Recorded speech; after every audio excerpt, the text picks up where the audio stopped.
Oke, kembali lagi di channel saya. Makasih buat kalian yang sudah mengklik videonya, bahwa betul-betul terbukti banyak sekali korupsi-korupsi yang diungkap oleh Pak Prabowo dan Mas Gibran ya.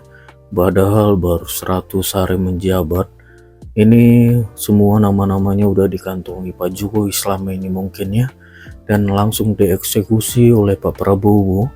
Kita lihat ya kali ini Opung membahasnya. Sebelum kita ke video, bantu subscribe dulu channel saya, mau subscribe. Tidak tunggu lama, kita ke video langsung, let's go. Kalian sadar tidak? Pengungkapan korupsi yang begitu banyak selama 100 hari kerja Bapak Prabowo itu adalah hasil kolaborasi antara Bapak Prabowo dengan Jokowi. Betul, ya kan? Cepat sekali soalnya. Cawe-cawe dong. Bukan cawe-cawe, tapi itu adalah sinergitas antara pemerintah sekarang dengan pemerintah sebelumnya. Iya, betul. Kalau cawe-cawe untuk kepentingan bangsa dan kemajuan rakyat, kenapa enggak? Iya, itu dia tujuannya Kecuali baik. kalau cawe-cawe untuk mempewawe seorang anggota legislatif yang terang-terangan ya, yang sudah mau dilantik tiba-tiba diganti dengan Harun Masiku, itu masalah. Iya, itu dia baru bahaya. Atau misalnya ada salah satu kader yang sudah pasti dan sudah tentu dia akan dilantik, tapi diganti oleh seseorang anggota legislatif yang suaranya tidak memenuhi kuota cuman gara-gara dia cucunya proklamator. Iya. Ada Itu juga. yang masalah. Iya. Iya kan? Aduh ya. Jadi sadar atau tidak, sebetulnya ya Bapak Prabowo selama 100 hari itu kerjanya cuma mengeksekusi. Iya, betul. Kesannya berjalan dengan gampang kan? Karena apa? Karena nama-namanya udah dikantongi sama Jokowi. Iya. Nama-nama itulah yang diserahkan kepada Bapak Prabowo. Iya, betul ya. Terbukti semua. Loh kok bisa gitu, Bung? Ya bisa lah, Bapak Jokowi kan presiden sebelumnya. Iya.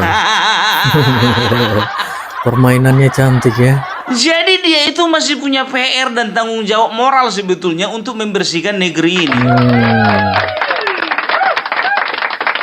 Loh, jadi kau mau mengatakan Pung bahwasanya Bapak Jokowi pemerintahan kemarin itu nggak mampu untuk mengeksekusi ya penangkapan terhadap koruptor. Kan begitu? Bukan ke situ arahnya. Masalahnya di belakang Jokowi siapa? Betul, ada yang menghalang-halangi ya. Ada apa? Iya. Bapak Jokowi kemarin kan presiden betul, tapi kan dia kan gimana pun juga judulnya petugas partai. Banyak yang harus dijaga. Iya, betul. Bapak Prabowo tanpa beban. Tanpa beban.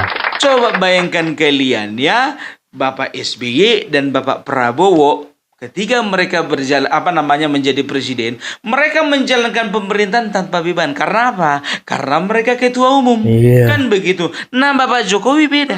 Beda. Iya. Lu artinya berarti Bapak Joko Widodo itu lebih takut kepada ketua umum daripada kepada rakyatnya gitu, Pung. Bukan lebih takut, lebih menjaga perasaan.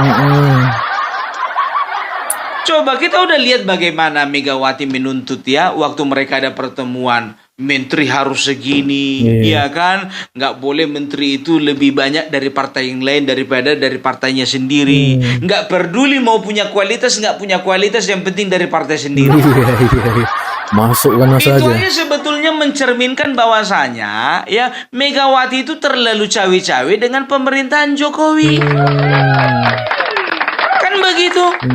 Itu dia ya. Jadi sebetulnya kalau ku bilang seperti ini ya, tahun 2014-2019 ya, kita bisa lihat bagaimana pola kerja Bapak Joko Widodo itu membabi buta dia bekerja. Kan begitu.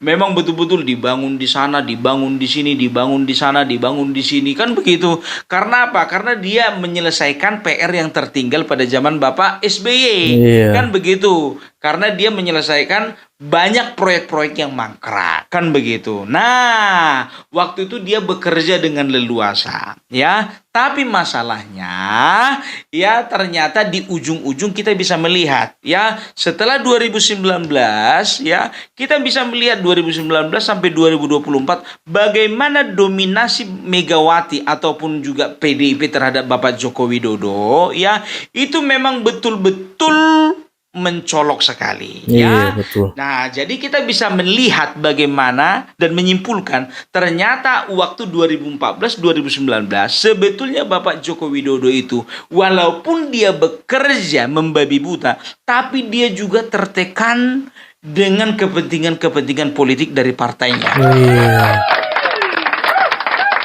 Kan begitu, ya kan? Jadi waktu itu belum nampak kali partai itu banyak tuntutannya, ya mungkin karena mereka menjaga, ya, karena mereka baru menjadi pemenang, karena mereka baru baru berkuasa, biasalah. Kalau baru berkuasa ini kan masih belajar-belajar. Ya kan, ngintip-ngintip anggaran di sana bisa nggak kira-kira? Ngintip-ngintip daerah di sana ada yang nggak bisa bisa diobok-obok. Ngintip-ngintip mana-mana lembaga yang bisa dimasukin. Ngintip-ngintip proyek mana yang bisa kira-kira yang bisa diambil. Kan begitu, ya? Biasa baru-baru. Nah, 2019 ya sampai 2024 kelihatan bukan Bapak Jokowi yang membabi buta, malah Megawati yang membabi buta. Seolah-olah dia ingin menunjukkan kepada rakyat bahwasanya dia lebih berkuasa daripada Bapak Joko Widodo. Kan begitu. Nah, sebetulnya hati kecil Bapak Joko Widodo itu memberontak. Karena apa? Ya, harusnya pemerintahan boleh berjalan dengan maksimal, pembangunan boleh berjalan dengan maksimal, ya, tapi terkendala oleh karena kepentingan-kepentingan. Kok bisa kau bilang seperti itu, Pung? Nggak usah banyak cerita, udah tahu kita. Ya, apalagi yang namanya petugas partai, ya, mau tidak mau dia harus mengutamakan kepentingan partainya daripada kepentingan publik. Fitnah kau, Pung. Kan kita sudah bisa melihat, ya, bagaimana mereka marahnya ketika Joko Widodo keluar dari lingkaran mereka. Karena apa? Karena tidak ada lagi yang bisa mereka atur-atur. Kan begitu, mereka kehilangan kepercayaan, mereka kehilangan bisa dikatakan kekuatan, dan yang lebih parah lagi mereka kehilangan pemasukan.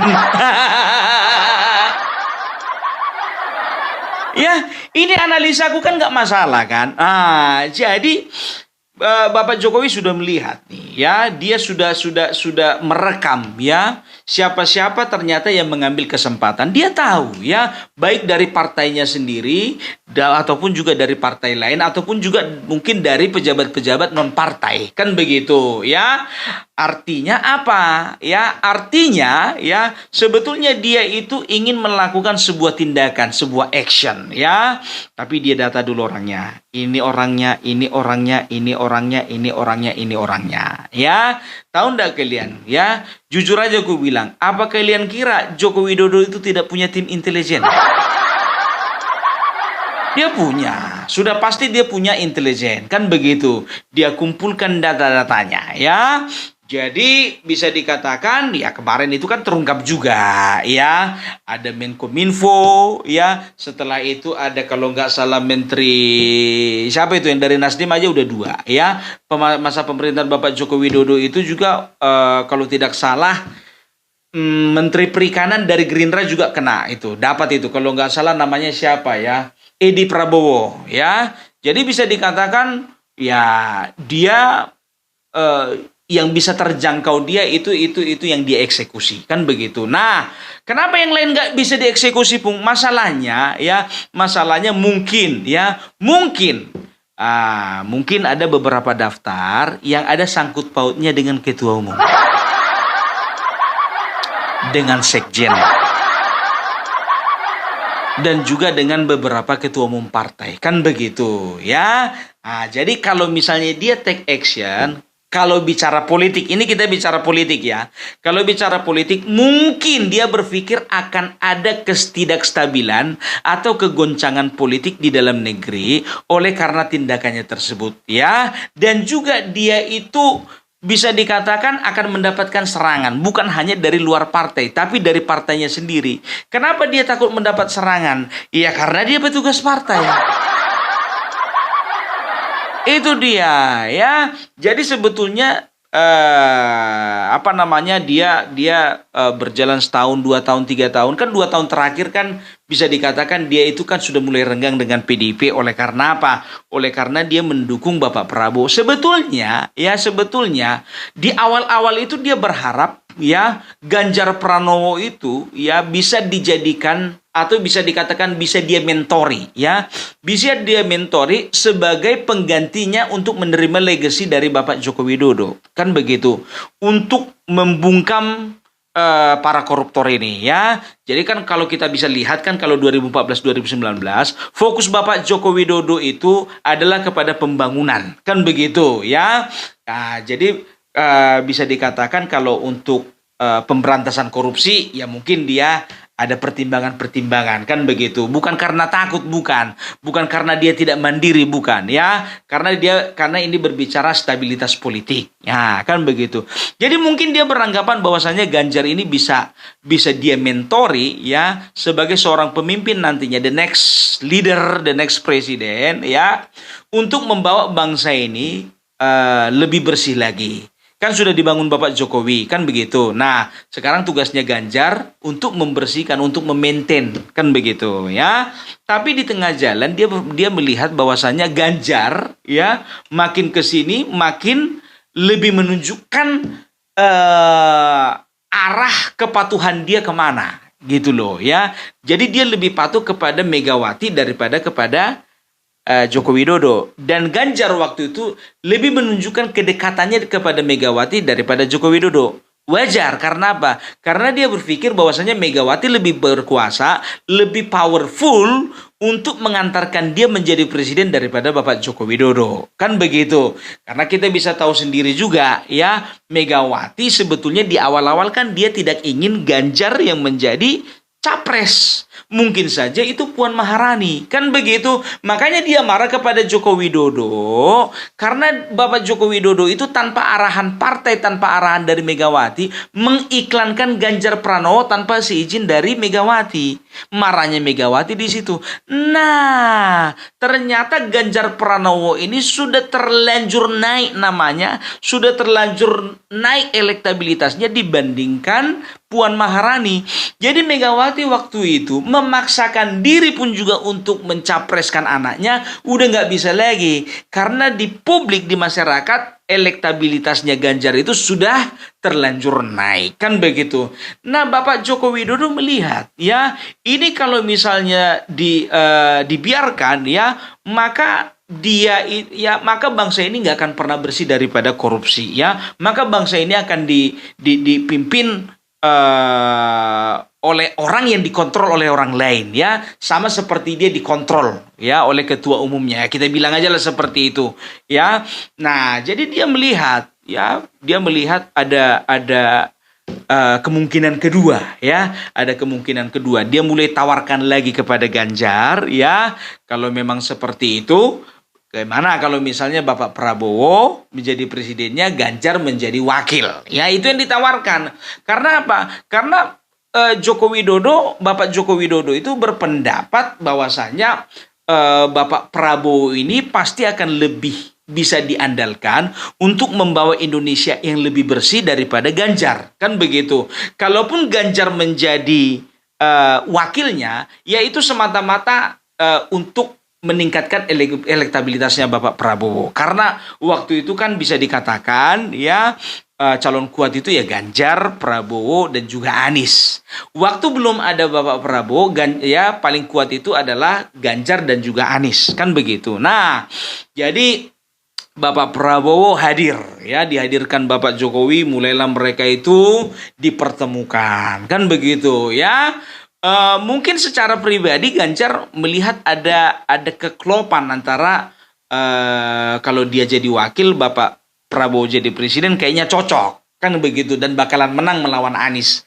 Nah, masalahnya partai PDIP dan juga Megawati terlalu egois waktu itu, kan begitu, sehingga mereka itu beranggapan kenapa kami harus jadi wakil kalau bisa jadi presiden, kan begitu. Nah, ternyata mulai dari situ Bapak Joko Widodo sudah bisa dikatakan menolak mentah-mentah yang namanya Ganjar. Bisa dikatakan itu sudah dicoret ya dari list calon presiden ya yang bisa diharapkan untuk menggantikan dia. Nah, satu-satunya yang menjadi harapan adalah Bapak Prabowo, kan begitu. Nah, dengan pertimbangan Bapak Prabowo adalah seorang ketua umum, ya, dia tidak akan punya beban, dia akan bisa diharapkan untuk lebih bersih-bersih, dan dia bisa diharapkan untuk membawa Indonesia ini lebih maju lagi. Karena apa? Dengan pertimbangan Bapak Prabowo punya relasi internasional yang lebih luas dibandingkan Ganjar dan juga Anies Baswedan, kan begitu. Kalau kita berbicara presiden itu ya kelasnya harus seperti itu dong, kan begitu. Bisa diterima di dalam negeri dan juga bisa diterima di dunia luar gitu loh ya, di negara-negara di dunia luar ya. Jadi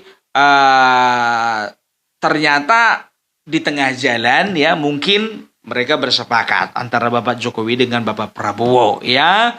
Jadi ya adalah PR-PR yang harus dikerjakan Bapak Prabowo nanti ke depannya. Karena memang Bapak Prabowo juga di awal-awal ya, mulai dari dulu sebetulnya dia itu sudah greget dengan yang namanya korupsi. Karena dia itu salah satu yang digaungkannya itu adalah kebenciannya terhadap kebocoran anggaran. Kenapa bisa bocor anggaran? Sudah pasti ada korupsi, kan begitu. Nah, kebetulan Bapak Jokowi berkolaborasi dengan Bapak Prabowo, ya, akhirnya mereka bangun kepercayaan satu dengan yang lainnya. Jadi data-data mengenai koruptor-koruptor, ya, itu diberikan, sudah pasti itu diberikan kepada Bapak Prabowo. Dan juga lembaga-lembaga dan juga ya perusahaan-perusahaan ya baik itu di bawah BUMN ataupun juga bukan ya, dia itu catat semuanya. Semua informasi yang diterima dari intelijennya dia ya bisa dikatakan itu semua diserahkan kepada Bapak Prabowo. Karena apa? Ya, karena bisa dikatakan Bapak Prabowo satu-satunya yang diharapkan untuk membersihkan Indonesia ini. Nah, tugas satu-satu ya. Jadi bisa dikatakan 2 tahun waktu itu ya Bapak Prabowo, perhatikan aja Bapak Jokowi tidak terlalu concern dengan yang namanya pemberantasan korupsi. Karena apa? Dia fokus dulu untuk menaikkan Bapak Prabowo ini. Karena apa? Kalau zamannya Joko Widodo ya, kemungkinan yang bisa ditangkap koruptor itu katakanlah totalnya itu katakanlah bisa 30. Tapi nanti Bapak Prabowo ketika memerintah selama 5 tahun pemerintah, kenapa nggak ada 200 koruptor yang bisa gulung, yang bisa ditangkap ya, baik itu pejabat-pejabat dari partai ataupun juga pejabat-pejabat non partai, kan begitu ya. Bapak Prabowo nggak punya beban ya, karena apa? Dia mau jaga perasaan siapa ya? Dia mau jaga perasaan ketua umum yang lainnya? Dia enggak ya. Karena apa? Karena dia adalah pimpinan daripada koalisi ya, pasti ya dia akan mengingatkan kepada ketua-ketua umum lainnya, anak buahmu begini, anak buahmu begitu, anak buahmu begini, anak buahmu begitu, kan begitu ya. Jadi bisa dikatakan dia harus memastikan ya bahwasanya setiap korupsi yang dilakukan ya, apapun partainya, apapun posisinya, ya di lembaga apapun, semuanya harus bersih. Itu dia. Jadi makanya gue bilang, ya, kenapa terkesan smooth gitu, terkesan lancar, karena nama-namanya sudah ada sama Bapak Joko Widodo, kan begitu, ya. Nah, kenapa Pung? PDIP kok merasa dipojokkan? PDIP kenapa merasa disudutkan? Kenapa PDIP merasa terzolimi?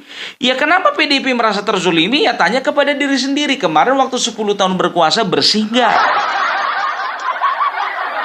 Kan begitu. Kalau memang bersih kenapa harus takut? Kan begitu ya. Kecuali kalau memang kalian bermain kotor, bermain lumpur kemarin itu, lihat akibatnya.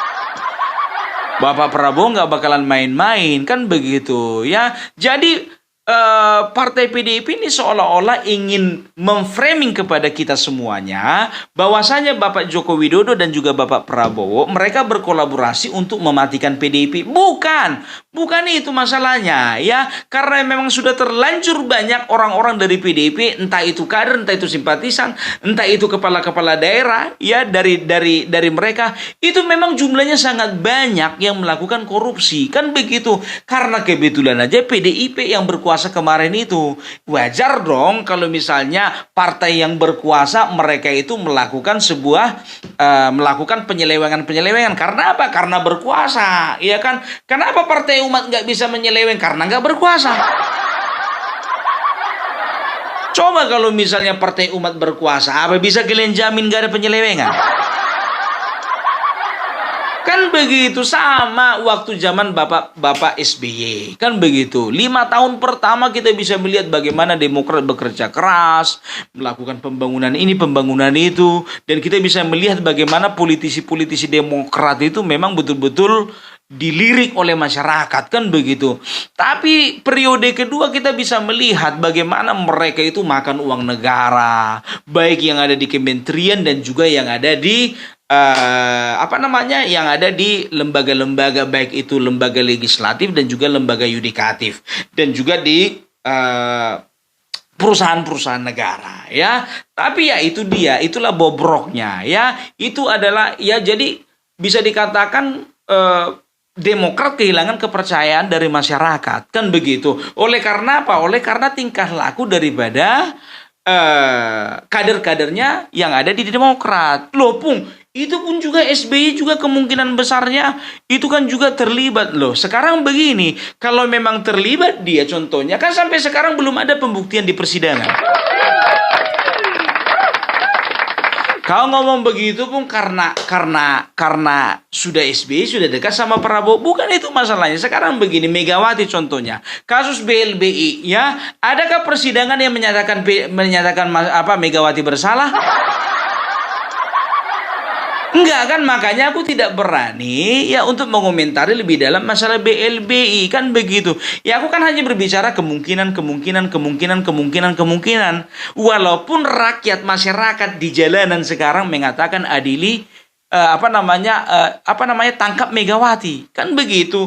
Tapi kalau Bung Parbelak sendiri, selama info itu belum pasti, selama dia itu belum ditetapkan bersalah oleh persidangan, maka kita nggak bisa bilang itu bersalah. Salah tidaknya seseorang itu ya itu diputuskan itu di persidangan kan begitu. Sama seperti Bapak Prabowo, dikatakan dia penjahat HAM, dikatakan dia penculik, sampai sekarang pun juga belum ada persidangan yang menyatakan beliau itu penjahat kan begitu. Begitu juga Bapak Joko Widodo, dinyatakan korupsi ini, korupsi itu, korupsi ini, korupsi itu. Sampai saat ini belum ada persidangan yang menyatakan bahwasannya beliau itu melakukan korupsi. Kan begitu, itu dia. Jadi kalau cuma sekedar asumsi, ya inilah yang sedang disebarkan oleh partai PDIP, kan begitu. Jadi mereka beranggapan bahwasanya ketika orang-orang mereka memang ditangkap satu-satu, yang ini ditangkap, mereka framing lah itu seolah-olah sebagai kriminalisasi dan politisasi. Padahal sebetulnya mereka itu pelaku, kan begitu. Kalau misalnya PKB contohnya yang berkuasa 10 tahun, ya itu pasti bakalan PKB yang diangkut, anggota-anggotanya, kader-kadernya, kan begitu. Kita nggak usah terlalu naif lah. Itu dia. Jadi sekarang nggak ada ajang balas dendam antara Jokowi dengan PDIP, nggak ada ya. Yang namanya koruptor harus diangkut. Ya, jadi itu dia. Ya, jadi bisa dikatakan ya pemerintahan Bapak Prabowo ini ya bisa dikatakan aman. Karena apa? Ya, tidak ada satu partai pun, tidak ada satu oknum pun, tidak ada satu orang pun yang berani menyerang Bapak Prabowo. Karena apa? Ya, karena kita bisa lihat bagaimana track record Bapak Prabowo. Satu-satunya yang berani menghina Bapak Prabowo adalah mahasiswa yang baru ditangkap kemarin. Itu ya. Jadi bisa dikatakan ya Bapak Jokowi makanya dia itu menggantungkan pilihannya, bukan menggantungkan sih, lebih tepat menetapkan pilihannya ya kepada Bapak Prabowo, dan dia terang-terangan mendukung Bapak Prabowo ya untuk menjadi presiden, mengendorse Bapak Prabowo menjadi presiden karena dia lihat ya bahwasanya Bapak Prabowo ketika jadi presiden ini nggak ada yang berani ganggu, kan begitu. Masalahnya wakilnya sekarang anaknya Bapak Jokowi, anaknya yang diganggu. Tapi nggak apa-apa, nggak masalah itu. Yang penting pemerintahan Bapak Prabowo boleh berjalan dengan lancar ya. Jadi kita akan melihat ya, Aku nggak terlalu yakin ya, kalau kasus Pertamina ini adalah kasus terakhir. Nggak terlalu yakin ya, karena aku melihat ya 100 hari saja sudah ada pengungkapan yang luar biasa ya. Kita akan melihat pengungkapan lainnya ya. Kita akan melihat mungkin di Telkom, mungkin di PLN, mungkin di BRI, mungkin di Mandiri, mungkin di bank-bank lainnya, kan begitu. Pokoknya ya Indonesia ini akan semakin terang, bukan semakin gelap. Kenapa? Karena sudah terungkap, terungkap. Ya inilah yang dinamakan Indonesia terang. Kenapa mereka katakan Indonesia gelap? Karena pencaharian mereka yang mulai gelap. Kekuasaan mereka mulai gelap. Masa depan mereka di 2029 yang mulai gelap. Itu dia. Ya, jadi kalau bicara tentang pengungkapan korupsi jangan bilang Indonesia gelap. Justru waktu kalian berkuasa 10 tahun itu menandakan Indonesia gelap. Kenapa bisa gelap? Ditutup-tutupi. Kenapa bisa ditutup-tutupi? Ya kan? Menjaga perasaan si ini. Apa bisa presiden menjaga perasaan? Mau nggak mau secara politik, kan begitu. Ya sekarang udahlah ya, Indonesia sedang menuju kepada masa kejayaan. Ya, jadi apapun yang Bapak Jokowi kerjakan selama ini ya, itu semata-mata hanya untuk membangun bangsa ini. Coba perhatikan kalian IKN ya. Sekarang ya kemarin itu banyak sekali pihak-pihak yang menuding bahwasanya IKN itu adalah alasan Jokowi untuk korupsi ya, mengatakan bahwasanya nggak ada gunanya IKN dibawa ke ibu kota pindah ke Kalimantan. Apa tujuannya? Ya, berarti ada proyek, berarti ada uang masuk, berarti ada lahan untuk korupsi, kan begitu ya. Padahal sebetulnya Bapak Jokowi beserta beberapa orang yang sudah memang ahli ya, apalagi di bidang tata kelola kota ya, mereka melihat bahwasanya Jakarta udah nggak layak lagi untuk menjadi ibu kota, karena yang pertama dari segi kepadatan penduduk, yang kedua dari keadaan alam ya. Coba bayangkan kalian ya, setahun itu bisa sampai 18 sampai 20 cm Jakarta amblas. Coba bayangkan kalian, selama 1 tahun ya. Jadi kalau misalnya dibiarkan ya, ini bakalan berbahaya. Dan kelihatan sekarang kan, kemarin waktu awal-awal pilkada bagaimana Jakarta banjir. Sekarang perhatikan kalian di Bekasi, nggak pernah sejarahnya mall itu kebanjiran, sekarang banjirnya sampai 4 meter. Nah itulah yang diwanti-wanti pemerintahan Joko Widodo waktu dulu. Makanya nggak salah Bapak Joko Widodo itu mau memindahkan ibu kota negara ke IKN. Karena apa? Karena sudah terlalu padat dan juga alam ya, itu sudah tidak memungkinkan gitu loh ya. Tapi datang Amin Rais, Refli Harun, Rocky Gerung, semuanya menyerang ya mengenai masalah IKN itu. Ya kan, sekarang coba ada yang berani bantah? Udah banjir sekarang. Coba tagih dulu omongan itu sama Amin Rais.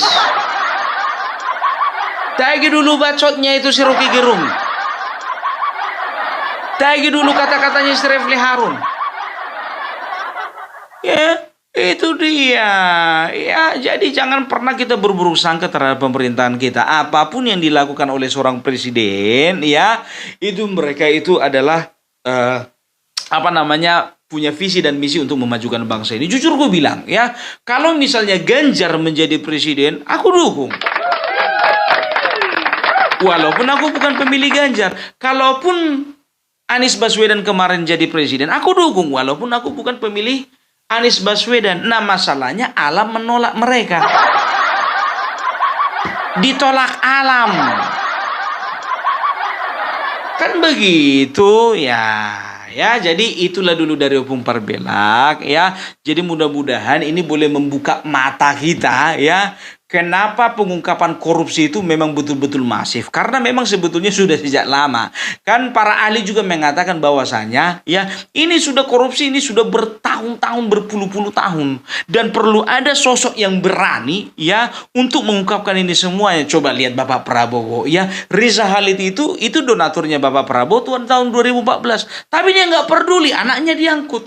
Kan begitu. Ya, jadi yang penting ya kita izinkan Bapak Prabowo bekerja dengan leluasa. Oke? Itu dia ya. Jadi kalau PDIP merasa terzolimi itu perasaan mereka aja. Merasa tersudutkan itu perasaan mereka saja ya. Merasa di apa namanya terpojokkan itu perasaan mereka saja ya. Ya, jadi nggak ada alasan gitu ya. Karena memang kebetulan banyak dari mereka yang kena. Kan begitu ya. Jadi itu dulu dari Opung Parbelak. Salam NKRI, NKRI harga mati.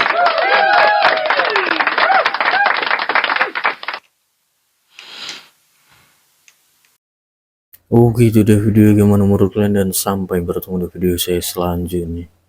Bye.